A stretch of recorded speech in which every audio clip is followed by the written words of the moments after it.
Amateur Traveler is in its 20th year now, but can you imagine if I had people on the show who had never been to the destination, but had just read about it or seen a movie about it?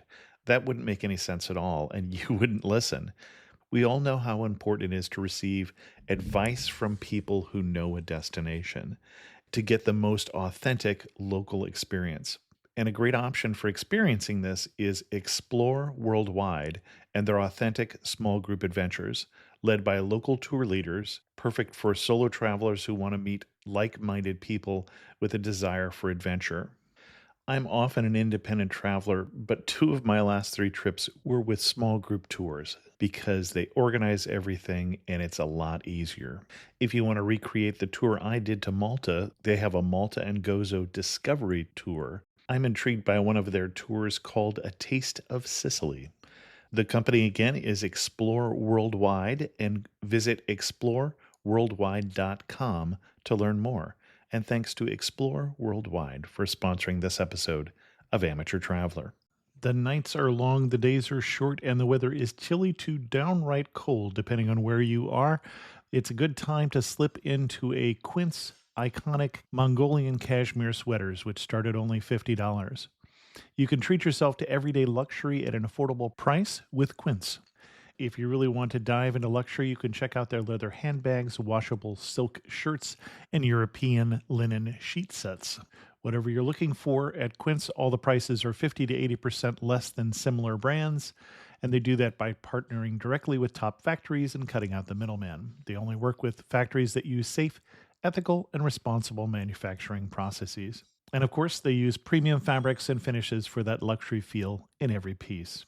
But you've already heard me rave about my Quince travel pants. Treat yourself this winter without the luxury price tag. Go to quince.com/traveler for 365-day returns plus free shipping on your order. That's QUINCE.com/traveler to get free shipping and 365-day returns. Quince.com/traveler. And thanks to Quince for sponsoring this episode of Amateur Traveler. Got my bags packed, I'm on a roll. I'm heading out there, and I'm ready to go. Looking real good in my passport photo. Oh, no. Amateur Traveler, episode 596. Today, the Amateur Traveler talks about deserts and Dillinger, caverns and cactuses, tacos, tamales, and a Spanish mission as we go to Tucson, Arizona.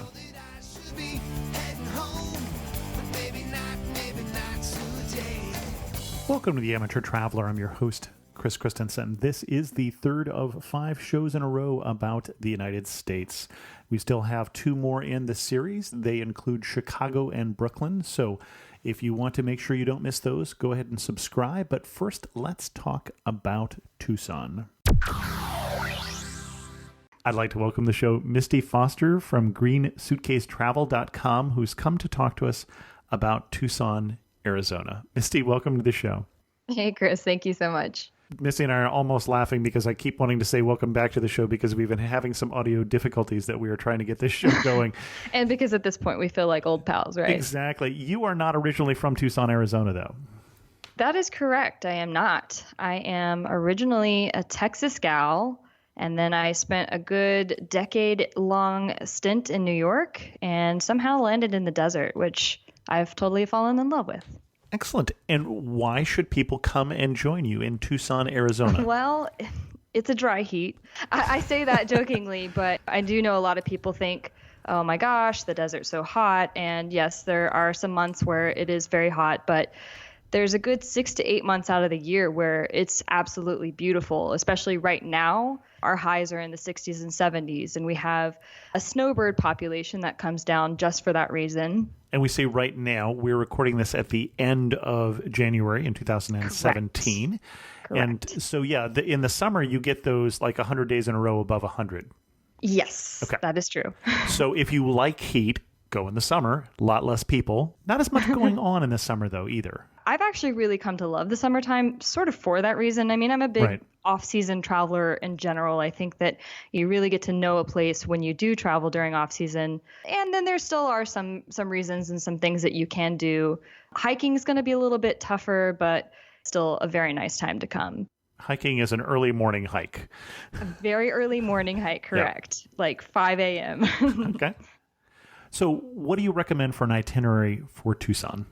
I would say first and foremost, like, get out into nature. I think one of the more unique points of Tucson is that there's so much access to like great hiking trails and all of these really fun caverns and natural wonders. I mean, Arizona in general is an outdoor adventurous paradise. People come for bird watching. They come for, right now is the annual Gem and Mineral Show. We have a huge, huge conference where people from all over the world come just because of our gems and minerals.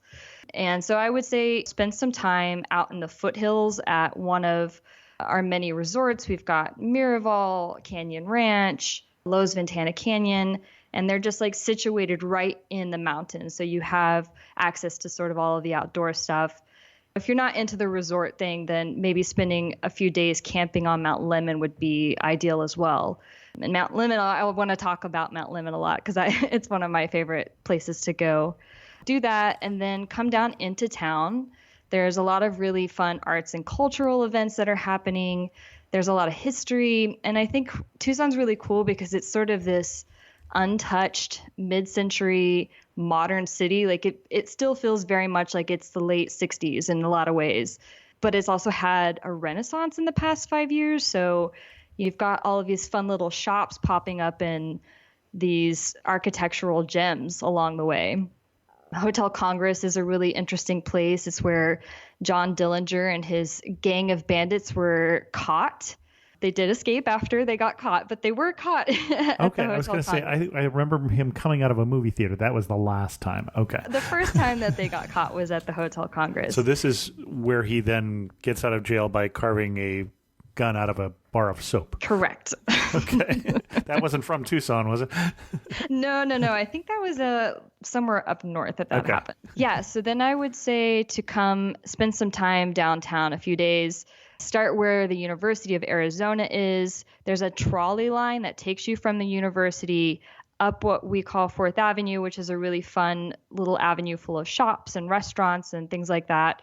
Then there's the main downtown area where Hotel Congress is located and goes all the way to the Mercado San Agustin, which is also a nice historical area. So there's a lot to do in that one little central area, but I would first and foremost say, like, go spend time out into nature and then come in and do the city thing. So you mentioned trails. Do you have a couple favorite trails that you would recommend? One thing about Mount Lemmon that I think a lot of people should know is that there's the same amount of biodiversity from the bottom of Mount Lemmon to the top as there is driving from Mexico to Canada. So it's wild. I mean, that's not a joke. Like, there's a lot of vegetation. Yeah. Okay. And you're starting in Saguaro National Park. So you have cactus, and then you sort of get up into this pine forest, and it's very interesting. And one of my favorite hikes is the throughway from the top of Mount Lemmon down into Sabino Canyon. And that's about a 17-mile hike. It's definitely rigorous, but a lot of fun. And again, you're going to see tremendous amount of biodiversity on that trek. Well, and then you mentioned the national park there. Yes. Are there things you would recommend? So I'm not sure how many people even know of this national park. So what would you recommend in terms of seeing Saguaro National Park? Saguaro National Park is home to the largest cacti in the nation, the saguaro, and it's the only national park with a forest of cacti. So that in and of itself is a pretty unique thing. And to me, they're like the most clear form of alien life that we have on the planet. They seem very wild and alien, and they're really unique to look at. So I would definitely say spend some time in there. And again, Sabino Canyon is probably the most accessible part of the park for people to go to. There's a trolley that will like take you from the beginning all the way up to like the main hiking trail. It's accessible for all different levels of ability. And if you're somebody who is disabled, you can still enjoy viewing the park because of that. And by the time this comes out, there will be an episode that you have not heard yet about Joshua Tree National Park. I'm going to let you and that guest arm wrestle for whether or not Saguaro is the only national park without a forest of cacti, because I think those are technically yucca. So I don't know if that counts or not. But I'll arm wrestle him. And then you said caverns also.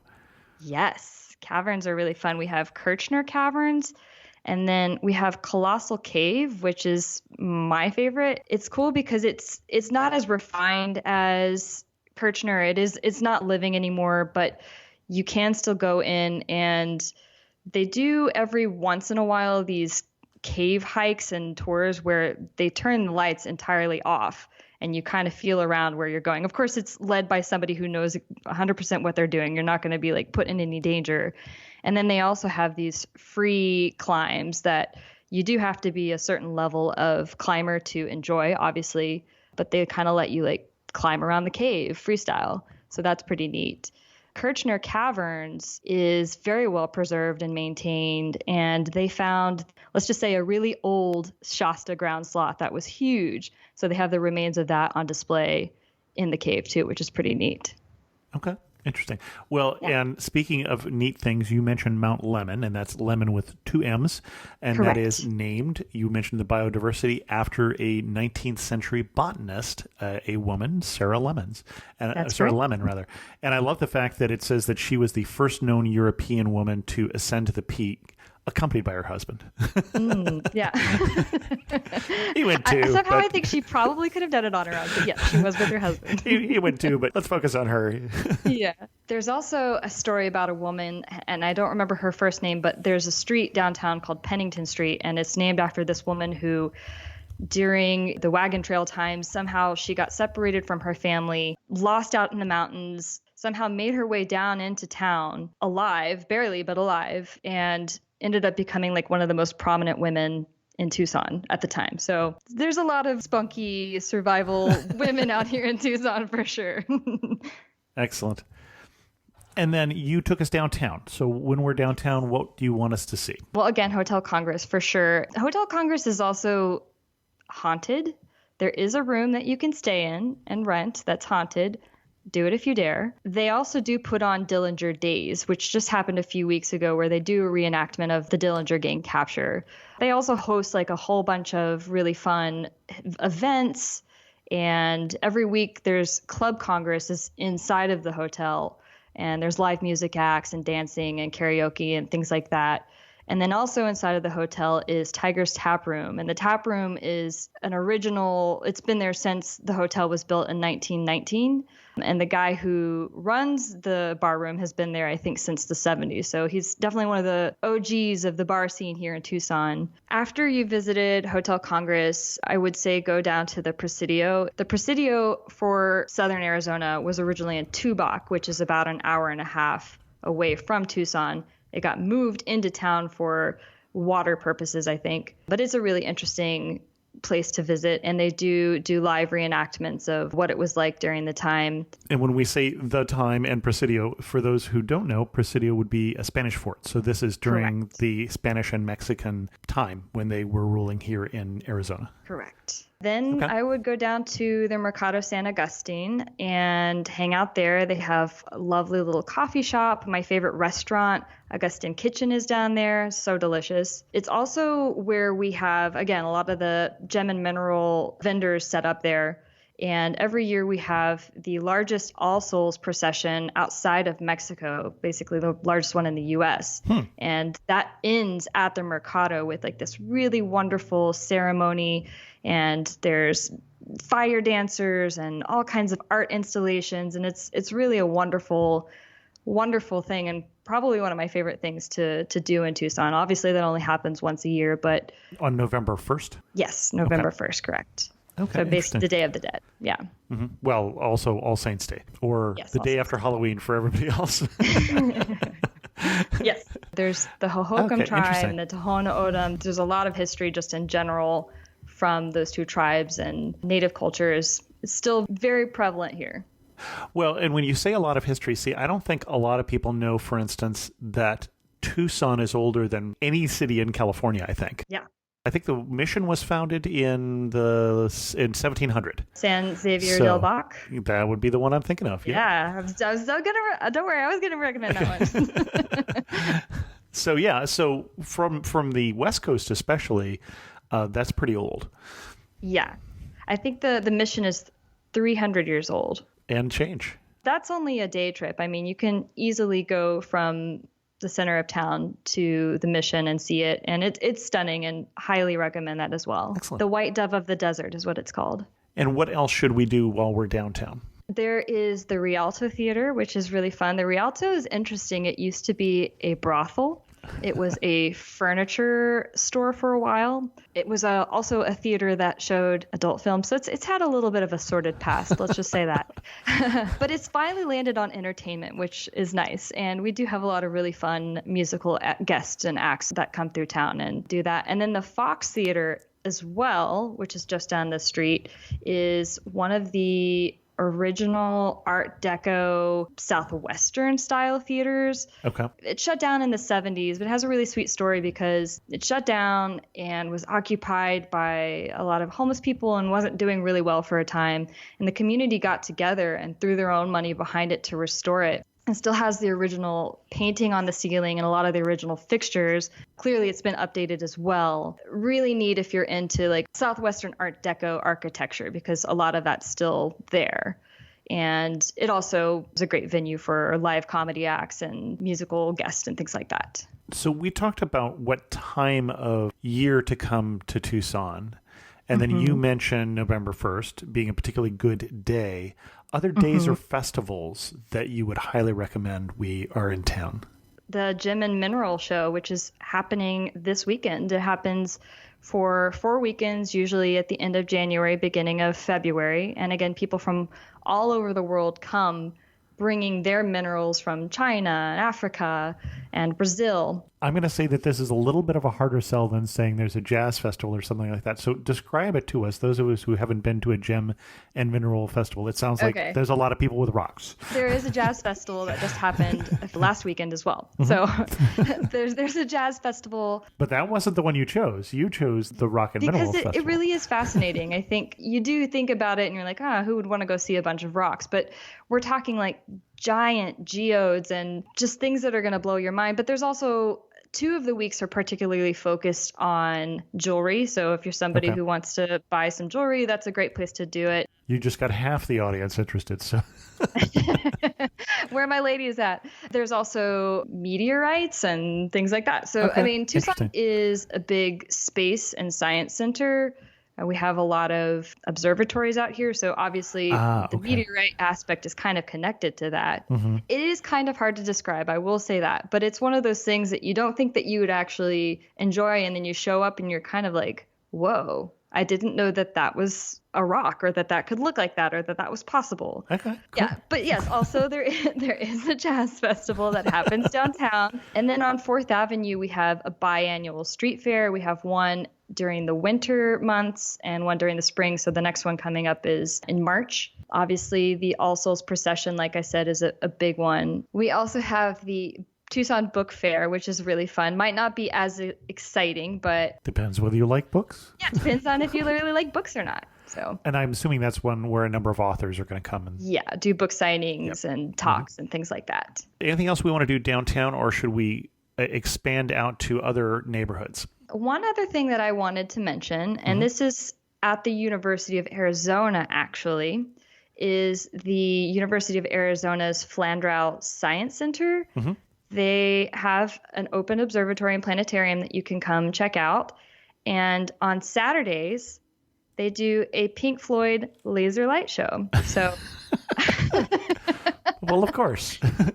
Because obviously, that's one thing that's really fun about Tucson is it's kind of a hippie town. I mean, it's very much like Portland or Austin in the desert. Well, college town influence too. Okay. Exactly. Why a Pink Floyd laser light show? I don't know. Somebody like Pink Floyd. It's the dark side of the moon. So okay, all right. I think that's probably why they tied that in there. Another thing that I'd recommend that's not in downtown, if you want to move out of the downtown area, is the Desert Museum, which is one of the top-rated museums in the country, actually. And it's this really interesting mixture of an open-air museum and a zoo and an art gallery.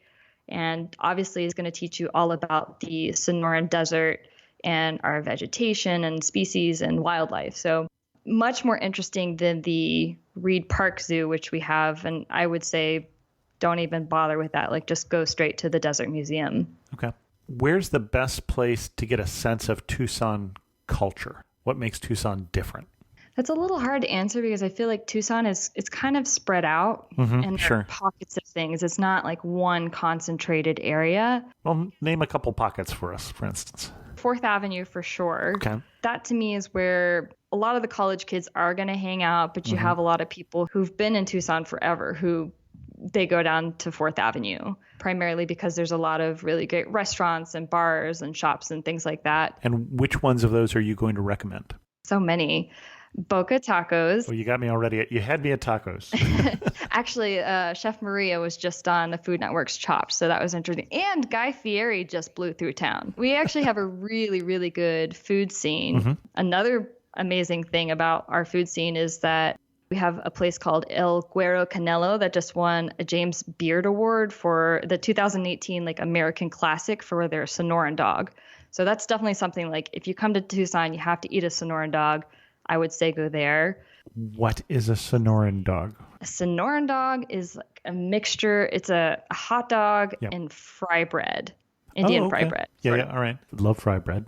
If you like fried bread, then you will like fried bread. And for people who don't know what that is, it's usually the thickness of maybe 10 tortillas stacked on top of each other, but more spongy and fried, obviously, from the name. And your cardiologist, I'm sure, will love you for eating it, but so will your tongue. So often it's like wrapped in mesquite smoked bacon, and it's cooked on a grill or a griddle. So that also has a lot to do with like the anatomy of a Sonoran dog.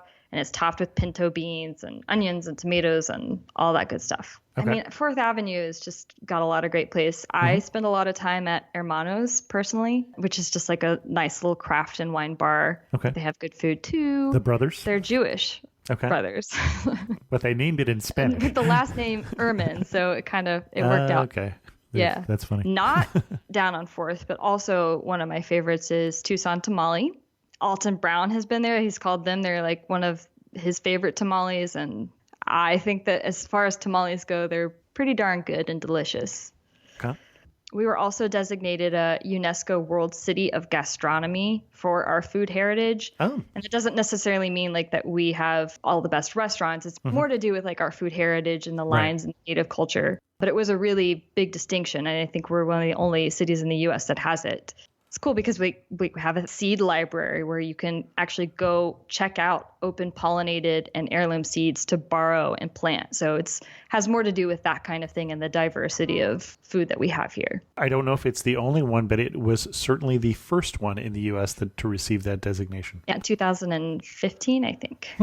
There's a lot to eat here. Essentially, if you like Mexican food, you're gonna have plenty of places to go. El Charro Cafe is probably like one of our better known spots for that kind of food too. After the snowbirds leave, what does everybody do? Enjoy the monsoon season. Seriously, monsoons here are incredible. If you've experienced a monsoon anywhere else in the world, it's essentially the same thing. But afterwards, you get this smell of creosote, which is a plant here that grows here, and it's intoxicating and lovely. And it also helps us keep cool, which is really good.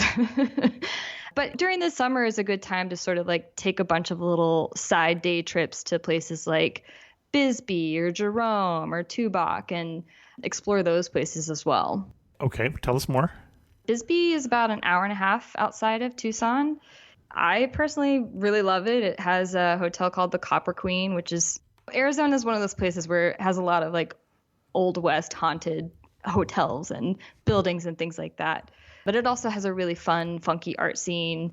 It was an old mining town, and it's in the mountains, and it almost feels more like Aspen than Arizona, which is really fun. And you could definitely spend a day out there just sort of wandering around and checking in on the galleries and learning more about the history out there as well. And then you also said Jerome. Jerome, yes. Jerome is basically another copper mining town. America's most vertical city and largest ghost town in America. See, I'm telling you, Arizona is haunted. And then we have Tombstone out here. Tombstone, Sure. Obviously. That was the one I expected you to say, but You should go to Tombstone. It's fun. It's a good time. now it's a little further away. It is. It's not too bad, though. And they do the Wyatt Earp reenactment, so that's really fun. You can find the original Boot Hill Cemetery. I always like to think, I mean, because there's a few places that do the reenactments, and I always like to Sure. think of like after work, all the wide earps getting together at the bar and sharing a pint and talking about their day. It is really funny. It's out in Cochise County, which is again about like an hour or 2 hour drive, depending on where you're coming from. Anything else we want to know as we start to wrap this up about Tucson before we go? Just that it's a really supportive place. Coming from New York, where it's go, go, go all the time. And obviously, New York is still one of my favorite places in the whole wide world. And there's a ton to see and do out there. I came to Tucson not really knowing what to expect and completely fell in love with it. I feel like the community out here is so friendly and will stop whatever they're doing to like help you get to your next destination or give you advice or hang out with you. And there is a very artsy, fun vibe out here. There's places like there's a circus academy and the kind of place like if you wanted to try something and do something, there's probably already somebody doing it who's like, hey, come on over here. Or there are people who would get behind you and be like, let's start this together. And I just, in general, it's wonderful to wake up every morning to mountains and to go to bed and have these beautiful pink sunsets. It's quite a spectacular place to live and not necessarily a traditional beauty. I mean, I think the desert is obviously very harsh, but the more time you spend in it, the more time you start to like ease into it and realize like how magical it is. And it is the greenest desert in the world. So there's that. As we get to our wrap-up questions, you're standing in the prettiest spot in Tucson. Where are you standing and what are you looking at? Gates Pass. Okay. And watching the sunset slowly diving down in between the mountains. Excellent. One thing that makes you laugh and say only in Tucson. The naked hippie sweat. Say what? There are a few different sweats out here, not native sweats. So it's like a sweat house, sweat lodge sort of thing. Okay. Yeah, like people have built a sauna. Okay. And like a because legitimate it's just sauna. not nearly hot enough. We have to have a sauna. Okay. Exactly. If you're not sweating profusely, you're not sweating enough. And you can go and enjoy these sweats and people's, they are community driven, but you can go and enjoy that if you want. Okay. It just seems like of all the places in the world, the one that doesn't need. I get it in Finland, right? I understand this concept, but okay. But only in Tucson, right. Basically. I think I fully qualified as an answer to that question. You did ask. I did ask. If you had to summarize Tucson in 3 words, what 3 words would you use? Funky, colorful, natural. Excellent. You have written some on Tucson, I'm going to guess. Is there a particularly great article that we ought to refer people to who want to know more about Tucson? So I actually haven't written about Tucson on my personal blog, but now I'm going to go and put one together. Excellent. Our guest again has been Misty Foster from Green Suitcase Travel.com. And Misty, thanks so much for coming on the show and sharing with us your love for Tucson. Thank you, Chris. I really appreciate it. It was a lot of fun. In news of the community, we heard from Andrew, Ellen, and Casey talking about the show we did recently on Columbus. All 3 of them left comments on the episode. Andrew said Canton, Ohio also has a few things to see: the Pro Football Hall of Fame, which is both a museum of American football memorabilia and a hall honoring the greats to the game, and the Presidential Library of William McKinley, who was assassinated in 1901. I knew about the former. I did not know about the McKinley Presidential Library. Thank you, Andrew. Ellen says, I've lived in Columbus for 35 years, and on the whole, this was fairly accurate. But as a member of the Columbus Landmarks Foundation, I do want to defend the Ohio State House. If I hear one more hipster bemoan how we need a dome on our state capitol, I might scream. This building is a beautiful example of 19th century Greek Revival architecture. It is beautiful and unique, just like our state and our flag. And if you don't know what she's talking about with the flag, you'll have to check that out. It is the only non-rectangular flag in the States. Thank you for your work, Chris. I always make sure to check your archives before I travel. I was amused because I think I was the one who said that it looked like it was missing the dome, and I have never, I think, possibly ever been accused of being a hipster. It would certainly amuse my kids. And then Casey said, thanks for the great episode on Central Ohio. I agree with your guest's suggestion of visiting Jenny's Ice Cream, but since Columbus is somewhat of an ice cream mecca, why not turn a visit into an ice cream crawl? Tell me more, Casey. Casey says, Grater's ice cream is another Ohio staple famous for its black raspberry chip. Although this crawl may not require a designated driver, it is possible to walk from the Grater's to Jenny's locations in the suburb of Bexley. While in Bexley, I'd also recommend visiting the Franklin Park Conservatory and Botanical Gardens. Finally, as a registered architect and Columbus native, I must agree with the other comment that the State House is perfect with no dome. It's Greek Revival architecture, not Roman. Thanks so much, Casey, Ellen, and Andrew. In terms of the Amateur Traveler trip, there's some discussion going on. We may be changing some plans, so if you want to have a say in what's going on with that, join the trip group, amateurtraveler.com/trips. With that, we're going to end this episode of The Amateur Traveler. If you have any questions, send an email to host@amateurtraveler.com. I've got a couple new things on the website. You can follow me on Blog, Lovin', or Flipboard, and you can see that at the bottom of the Amateur Traveler page, so check that out. And as always, thanks so much for listening. I got to see one more cathedral. I got to sit in one more